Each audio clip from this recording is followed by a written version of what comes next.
قل أرأيتكم إن أتاكم عذاب الله بغتة أو جهرة هل يهلك إلا القوم الظالمون وما نرسل المرسلين إلا مبشرين ومنذرين فمن آمن وأصلح فلا خوف عليهم ولا هم يحزنون والذين كذبوا بآياتنا يمسهم العذاب بما كانوا يفسقون صدق الله العظيم۔ سورۃ الانعام ہے، پارہ نمبر 7 ہے، آیت نمبر 42 سے لے کر 49 تک تلاوت کی گئی ہے۔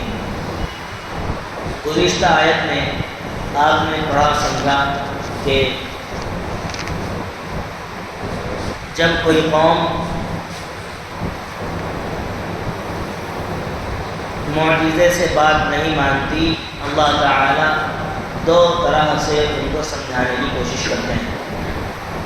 نمبر 1، اللہ ان کو تکلیف میں ڈالتے ہیں، تنگی میں ڈالتے ہیں، ان کے حالات کو ٹائٹ کرتے ہیں تاکہ جب وہ پریشان ہوں تو اللہ کی طرف لو لگائیں اور اللہ کی طرف بھاگیں، گڑ گڑائیں، اور اس کی وجہ سے ان کو ہدایت ملے۔ لیکن جب وہ اس تکلیف سے بھی باز نہیں آتے، پھر اللہ ان پر نعمتوں کے دروازے کھول دیتے ہیں، ان کو ہر طرح کی نعمتوں سے نوازا جاتا ہے، اس لیے کہ بھئی سختی سے نہیں مانیں، نرمی سے مان جائیں اور ان نعمتوں کے استعمال پر اللہ کا شکر ادا کریں۔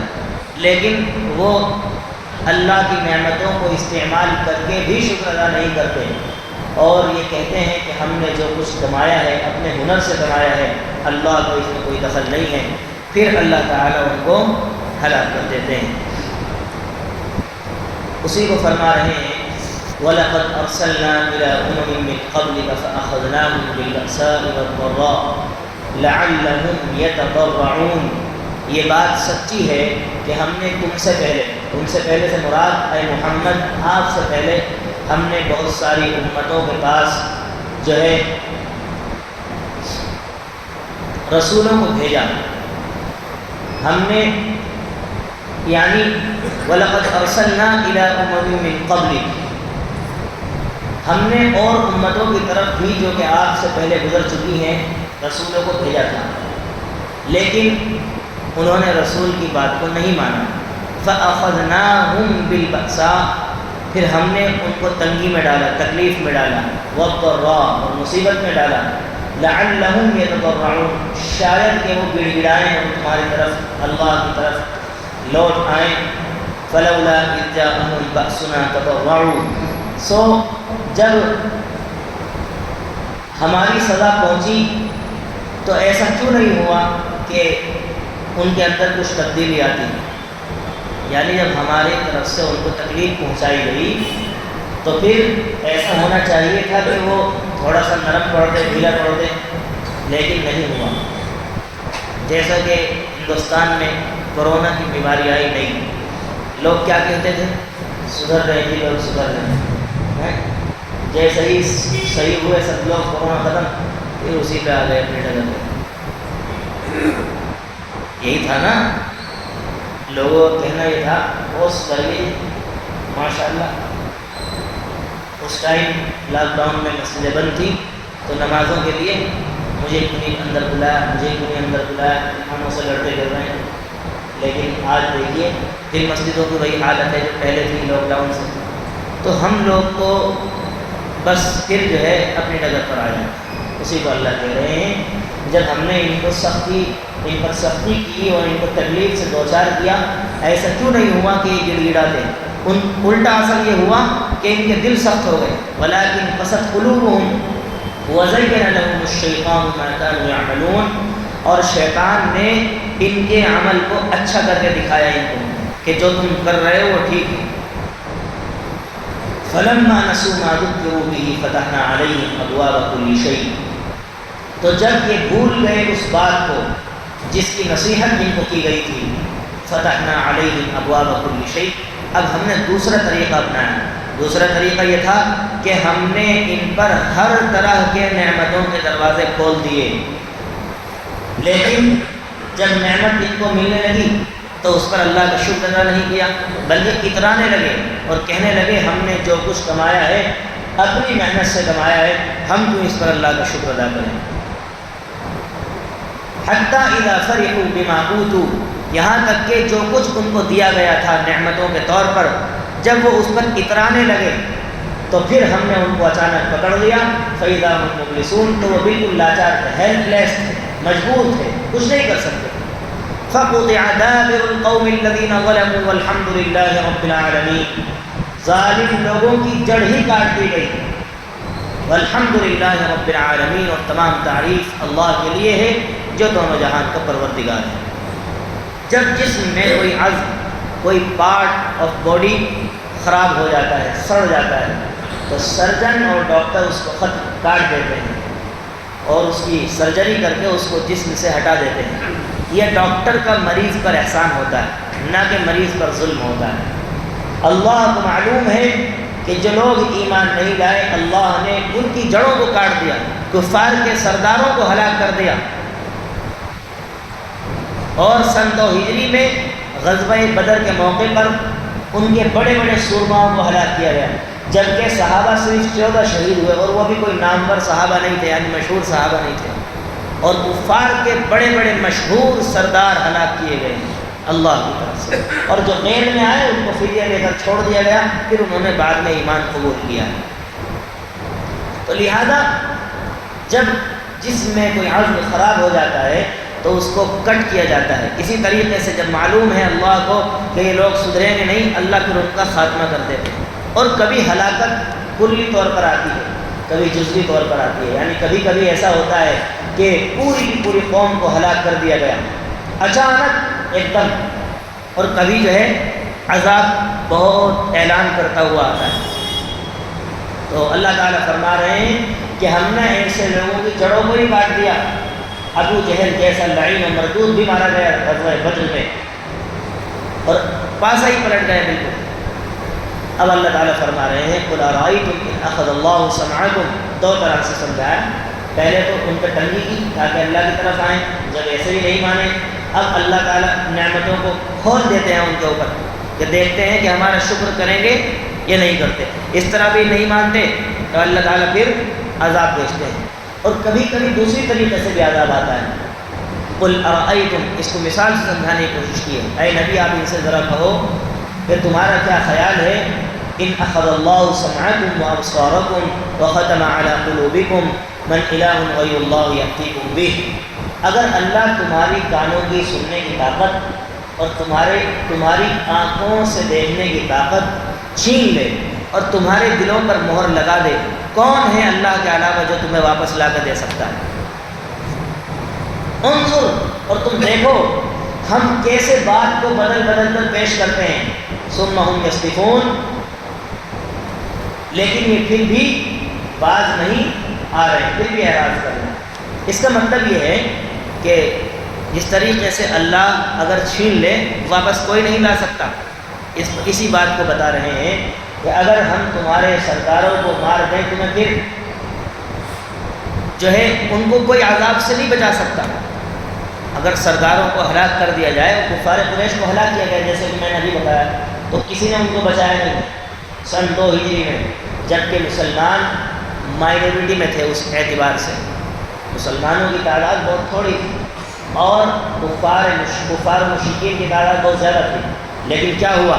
کوئی بچا سکا نہیں۔ اللہ تبارک و تعالیٰ نے اپنے فرشتوں کے ذریعے سے صحابہ کرام کی مدد فرمائی۔ اسی کو کہہ رہے ہیں کہ یہ ہمارے سمجھانے کا انداز ہے۔ ہم نے تمہیں تنگی دے کر دیکھا، تم جب نہیں مانے، نعمتوں کے دروازے کھول دیے تب نہیں مانے، اب ہم نے تمہارے کفار کو بڑے بڑوں کو مار دیا کہ یہ اس بات کی طرف ڈائریکشن ہے، اشارہ ہے، سدھر جاؤ۔ جس طریقے سے ان کو کوئی نہیں بچا سکا تمہیں بھی نہیں بچائے گا۔ اور پھر اللہ تعالیٰ اس ایک طریقے سے اور سمجھا رہے ہیں، اے نبی ان سے کہو تمہارا کیا خیال ہے، ان اتاکم عذاب اللہ، اگر اللہ کا عذاب تمہارے پاس آئے اچانک یا اعلان کرتا ہوا، هل يهلك الا القوم الظالمون، کیا ظالم کے علاوہ بھی کسی اور کو ہلاک کیا جائے گا؟ نہیں، انہی کو ہلاک کیا جائے گا جو ظالم۔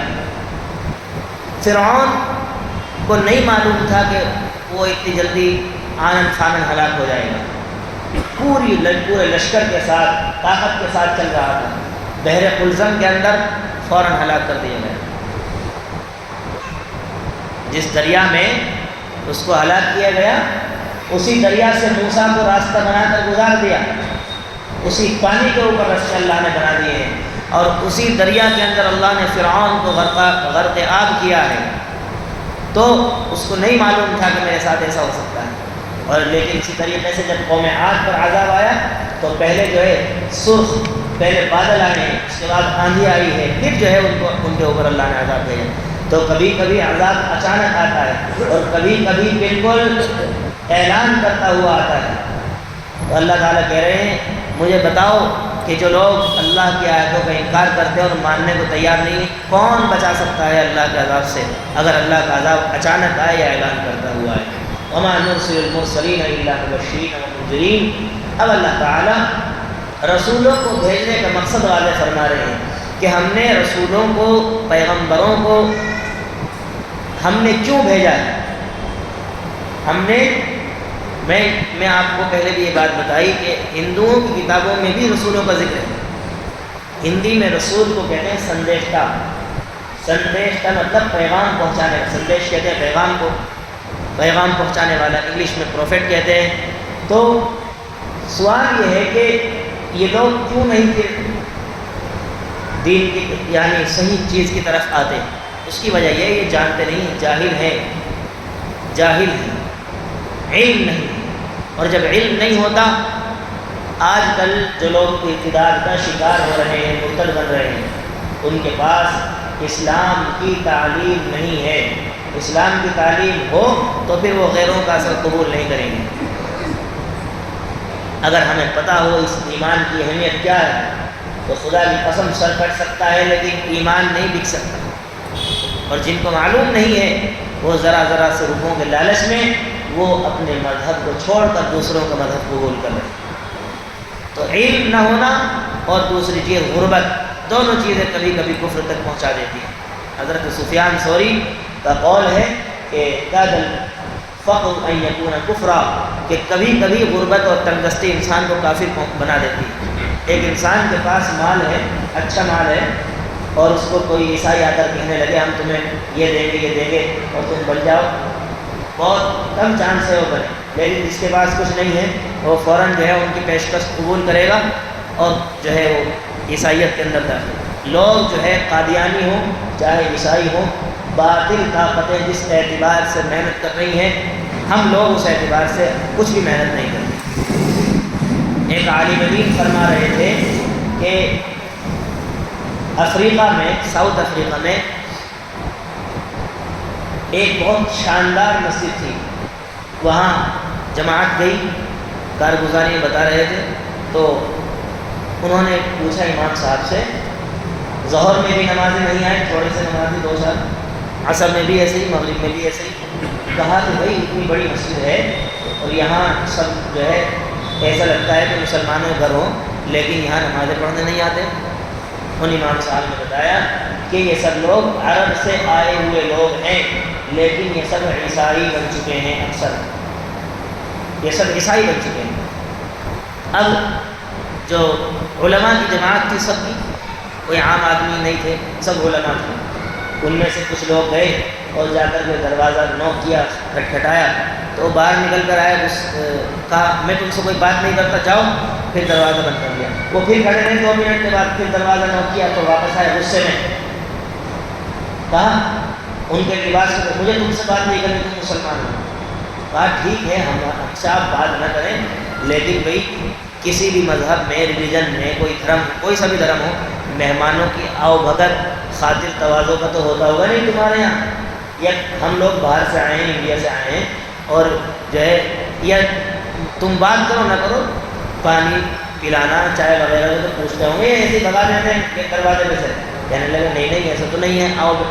تو انہوں نے ان سے جو ہے پہلے تھوڑا سا مانوس کیا اور کہا کہ آپ انڈیا گئے ہو؟ ان سے پوچھا تو کہا ہاں میں ممبئی گیا تھا ایک دفعہ۔ کہا کہ وہاں کی کون سی چیز آپ کو اچھی لگی؟ کہا کہ ممبئی کی جو ہے بریانی بہت اچھی لگتی ہے۔ یعنی یہ حکمت ہے قرآن کریم میں جو آپ کو سمجھا رہا ہوں بات، یہ مذاق کی بات نہیں ہے۔ قرآن کریم نے جو کہا ہے نا، ادعو الی سبیل ربک بالحکمہ، دعوت سے پہلے، اللہ کی بات بتانے سے پہلے حکمت کو اللہ نے کہا. یہ نہیں چاہتے تم بیان شروع کر دو، بھائی پہلے زمین نرم کرو. یہ بندہ آپ کی بات ایکسیپٹ کرنے کے لائق ہے کہ نہیں ہے؟ یہ بندہ آپ کی بات سنے گا کہ نہیں سنے گا؟ بہت ساری چیزیں ہیں جو ہم حکمت کے خلاف کرتے ہیں، حکمت کے خلاف کرتے ہیں. لہذا پہلے اس کو صحیح کرنا پڑے گا. زمین نرم کرو تب بیج ڈالو. سخت زمین پر بیج ڈالو گے تو وہ ایکسیپٹ نہیں ہوگی، زمین نہیں کرے گی اور وہ ایسے ہی اوپر بہ جائے گا. تو کہا کہ بھئی آپ کو بریانی اچھی لگتی ہے، ٹھیک ہے، ہم یہاں ایک مسجد میں آئے ہوئے ہیں اور آپ ہمارے پاس آئیں، ہم آپ کو جو ہے بریانی کھلائیں گے. وہ شخص جو ہے آیا اور انہوں نے پکا کر بہترین بریانی کھلائی. کہا کل کو بھی آنا، کل کو بھی کھلائیں گے. وہ آئے، دوسرے دن بھی، تیسرے دن بھی آئے، چوتھے دن بھی آئے، روزانہ ان کو بریانی پکا. ابھی کوئی اللہ رسول کی بات کچھ نہیں کی، بس صرف بریانی کھلا رہے ہیں. اب جب 4-5 دن ان کو کھاتے ہوئے ہو گئے تو ان کے دل میں نرمی آئی. کھا کر کے انسان جو ہے کچھ نرم ہوتا ہے، اور ان کو کچھ انسیت سی ہوئی، تھوڑی سی مانوس ہوئے وہ لوگ. تو کہا کہ آپ ہمیں کچھ اچھے آدمی لگتے ہیں، بھلے آدمی لگتے ہیں، ہمارے گھر میں ایک صندوق ہے، باکس ہے، اس میں کچھ ہمارے بڑوں کے کاغذات ہیں جو ہمارے بڑے گزرے ہیں، اور انہوں نے کہا ہے کہ ان کو بڑی حفاظت سے رکھنا، ان کو بڑی حفاظت سے رکھنا. آپ لوگ ہمیں بھلے معلوم ہوتے ہیں، ذرا دیکھ کر بتاؤ یہ کیا چیز ہے. تو علماء کی جماعت تھی، تو انہوں نے جب اس باکس کو کھول کر کے دیکھا، اس میں سے کاغذات نکلے. وہ کاغذات عربی میں تھے، اور یہ لوگ جو عیسائی ہو گئے تھے، یہ 33ویں پشت میں حضرت ابو ایوب انصاری رضی اللہ عنہ کی اولاد تھے. کون ہے ابو ایوب انصاری؟ اللہ کے نبی کے میزبان. جب اللہ کے نبی ہجرت کر کے مکے سے مدینہ تشریف لائے، سب سے پہلے جن کے گھر میں قیام ہوا تھا، اونٹنی جس گھر پہ جا کر رکی تھی، وہ ابو ایوب انصاری رضی اللہ عنہ. صحابہ کی اولاد ہیں، محنت نہ ہونے کی وجہ سے عیسائیت قبول کر لی. تازہ بات یہ بالکل صحابہ کی اولاد ہیں، صحابہ جن لوگوں نے نبی کو فیس ٹو فیس دیکھا ہے. زیادہ دور نہیں، 33ویں نسل میں عیسائیت قبول کی ہے، عیسائیت. لہذا باطل جتنی ہے محنت سے کام کر رہا ہے، ہم سست پڑے ہوئے ہیں. ہمارے اندر اخلاق زیرو، بالکل زیرو. ہمارے اخلاق بد سے بدتر ہے. کوئی ہم سے بات کیسے کر سکتا ہے؟ سب سے بہترین چیز دعوت اللہ کے لیے اخلاق ہے. اپنے آپ کو نرم کیجیے. دیکھو انہوں نے اللہ رسول کی بات نہیں بتائی، 5 دن بریانی کھلا کر مانوس کیا ہے، پھر جا کر ان کو جو ہے، اور اب بھی انہوں نے خود کہا مانوسیت، اور دیکھا تو یہ صحابہ کی اولاد. بتائیے مجھے. لہذا محنت، جب تک ہم صحیح معنی میں اسلام کو سیکھیں گے نہیں، تو پھر بات یہاں سے آئی ہے کہ اللہ نے رسولوں کو کیوں بھیجا. رسولوں کو بھیجنے کا مقصد ہے ڈرانا اور سمجھانا، اللہ کے عذاب سے ڈرانا اور جنت کی امید اور بشارت سنانا. یہ رسولوں کا مقصد ہے. زبردستی مسلمان بنانا، ایمان میں لانا، یہ نبی کا مقصد بھی نہیں. وما نرسل المرسلین الا مبشرین ومنذرین. ہم جو رسولوں کو بھیجتے ہیں اس کا مقصد صرف یہ ہے کہ وہ نذیر اور بشیر ہے. نذیر کا مطلب ڈرانے والے، اور بشیر کا مطلب خوشخبری دینے والے. جب کوئی غلط کام کرتا ہے تو وہ اس کو جہنم کے خوف سے جہنم کا خوف دلاتے ہیں اور کہتے ہیں کہ دیکھو غلط کام کرو گے تو اللہ کا عذاب تم کو آ پکڑے گا. اور جب کوئی اچھا کام کرتا ہے تو اس کو جنت کی خوشخبری دیتے ہیں، اگر اچھا کام کرو گے تو تمہیں جو ہے اس طرح کے انعامات سے نوازا جائے گا. زبردستی عمل پر لانا اور مسلمان بنانا یہ نبی کا بھی مقصد نہیں ہے، خواہی اور نخواہی دونوں اعتبار سے. اس لیے فرماتے ہیں لیکن بات پہنچانا ضروری ہے. کوئی مانے نہ مانے، ہمارا کام ہے بات پہنچانا، ہم وہ بھی نہیں پہنچا رہے. وما نرسل المرسلین الا مبشرین ومنذرین. اور ہم رسولوں کو جو بھیجتے ہیں وہ نذیر اور بشیر بنا کر بھیجتے ہیں، خوشخبری دینے والا بھی اور ڈرانے والا بھی. اس لیے جو لوگ کہتے ہیں کہ ممبروں سے صرف فضائل کی بات کی جائے اور بس جو ہے یعنی نرمی کی بات کی جائے، جب ان کی دکھتی ہوئی رگوں پر ہاتھ رکھ کر منکرات پر بات کی جاتی ہے تو ان کو برا لگتا ہے. وہ قرآن کے نظریے کے سراسر خلاف ہے. جو لوگ یہ چاہتے ہیں کہ ہمیں بس صرف فضائل سنائے جائیں، جنت کی حوروں کے بارے میں بتایا جائے اور جنت کی نعمتوں کے بارے میں بتایا جائے، اور جو معاشرے اور سماج میں غلط کام ہو رہے ہیں ان پر ٹپنیاں اور ان پر بیانات نہ کیے جائیں، ایسے لوگوں کا نظریہ سراسر قرآن کے خلاف ہے۔ قرآن کہتا ہے اللہ پر ایمان کے دونوں معیار ہیں۔ آپ جنت کی امید بھی ہونی چاہیے، اور جب آپ کوئی گناہ کریں تو جہنم کا خوف بھی ہونا چاہیے، اور جب اچھا کام کریں تو جنت کی امید بھی ہونی چاہیے۔ لہذا ممبر سے فضائل بھی ہونے چاہیے اور ممبر سے وعیدوں کی بات بھی ہونی چاہیے۔ فضائل اور جو اچھی باتیں ہیں ان کو بھی بتانا چاہیے، اور جو منکرات سماج میں پھیلی ہوئی ہیں وہ کسی بھی اعتبار کی ہو، ہر ایک چیز کو بیان کرنا چاہیے۔ ہم لوگ لیکن چکنی چپڑی باتیں سننے کے عادی ہیں، جو اچھی ہوتی ہیں ان کو سنتے ہیں، اور جو تھوڑا سا ہمارے مزاج کے خلاف ہوتی ہے ان کو سنتے نہیں، کہتے پتہ نہیں کیا بات کرنے والے صاحب، یہ سننا پڑے گا۔ میں ہمیشہ ایک قول مولانا یوسف صاحب رحمۃ اللہ علیہ کا ہمیشہ سناتا ہوں۔ دعوت و تبلیغ کے بڑے حضرت جی جو تھے دوسرے، انہوں نے فرمایا تھا، لوگوں تم نے اب تک کانوں کی عیاشی نہیں چھوڑی، پہلے تم کنجریوں کے گیت سنتے تھے، آج علماء کے بیان سنتے ہو۔ عمل اس وقت بھی زندگی میں نہیں تھا، آج بھی نہیں۔ کتنے بیانات ہو رہے ہیں، سن رہے ہیں، لیکن عمل نام کی کوئی چیز ہمارے اندر نہیں۔ لہذا ابھی میں نے عرض کیا کہ رسولوں کو بھیجنے کا مقصد ہے دونوں، بشیر اور نذیر۔ فمن آمن، جو ایمان لے آیا اور اپنے آپ کو درست کیا، وہ اصلح فلا خوف علیہم ولا هم يحزنون، ایسے لوگوں پر قیامت میں کوئی ڈر نہیں ہوگا، نہ وہ غم میں ہوں گے۔ لیکن جن لوگوں نے ہماری آیتوں کو جھٹلایا ان کو یقیناً عذاب پکڑے گا، اس لیے کہ وہ حد سے زیادہ گزر گئے ہیں۔ لہذا ہم چاہتے ہیں کہ ہم پر اللہ کی نصرتیں، دیکھیے وہ لوگ صحابہ تھوڑے تھے، بہت کم، لیکن ساری چیزیں ہونے کے باوجود وہ اللہ کے محبوب بھی تھے، اللہ کے منصور بھی تھے، یعنی پسندیدہ بھی تھے، ان کی مدد بھی کی جاتی تھی۔ آج سب کچھ، لیکن یہی وہ امت ہے جس کے لیے نبی نے فرمایا، جب آپ کا آخری وقت تھا کہا پردہ ہٹاؤ، میں جاتے جاتے اپنی امت کو دیکھنا چاہتا ہوں۔ لیکن افسوس صد افسوس کہ آج امت کی جو حالت ہے وہ بد سے بدتر ہے، دیگر منہ ہے، اس میں کیا بتایا جائے۔ لہذا ایک چیز مزید ہو، ہمارے اندر جتنی خامیاں ہوں، جس طریقے سے میں نے جمعے میں بیان کیا کہ ارتداد کا جو مسئلہ ہے، اس میں کتنے پرسنٹ اور کتنے لاکھ یا جتنی ہزار بچیاں، اس ڈیٹا کو نہ بتایا جائے، غلطی سدھارنے کی کوشش کی جائے، ڈیٹا نہ بتایا جائے، اس سے باطل کے حوصلے مضبوط ہوتے ہیں کہ ہم کتنے لوگوں کو بھگانے میں کامیاب ہو گئے، ہم اتنے لوگوں کو بھگانے میں کامیاب ہو گئے ہیں۔ آپ دیکھتے نہیں، اگر کہیں ہندو مسلم ہو، ہندو چاہے کتنے ہی مرے، لیکن وہ کہتے ہیں 10 سے 20 مرے، مسلمان 200-400 مرے۔ لہذا اپنی غلطیوں کی اصلاح کرو، ان کی کاؤنٹنگ کرنے سے کوئی فائدہ نہیں ہے، ان کی اصلاح کرو، ان کو سمجھو۔ میں نے کیا کہا، چاہے لاکھ لڑکیاں مرتد بنے، چاہے 1000 بنے، چاہے 1 بنے، ایک بھی اگر اسلام کو چھوڑتی ہے، ہمارے دل میں وہی درد ہے جو 1 لاکھ کا۔ لہذا اگر ایک بھی غلط راستے پر چلتی ہے یا چلتا ہے کوئی بھی، تو ہمارے دل میں درد ہونا چاہیے اور اس کی فکر ہونی چاہیے کہ ہم اس کو کیسے واپس لائیں۔ اس سے اصل کام کیا ہے؟ سدھارنا، دعوت کو پہنچانا۔ رسولوں کا جو کام ہے ہم اس کو اپنے ذمے لیں۔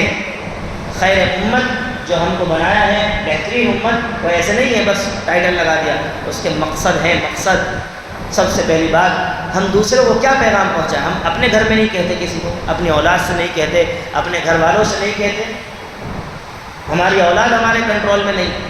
لہذا سب سے پہلے تو اپنی ذات پر امر بالمعروف نہی عن المنکر کریں، اپنی ذات کو بھلائی کا حکم دے، برائی سے روکے، اور اپنی ذات کے بعد اپنے ماتحتوں کو جو ہے امر بالمعروف نہی عن المنکر کا کام کریں۔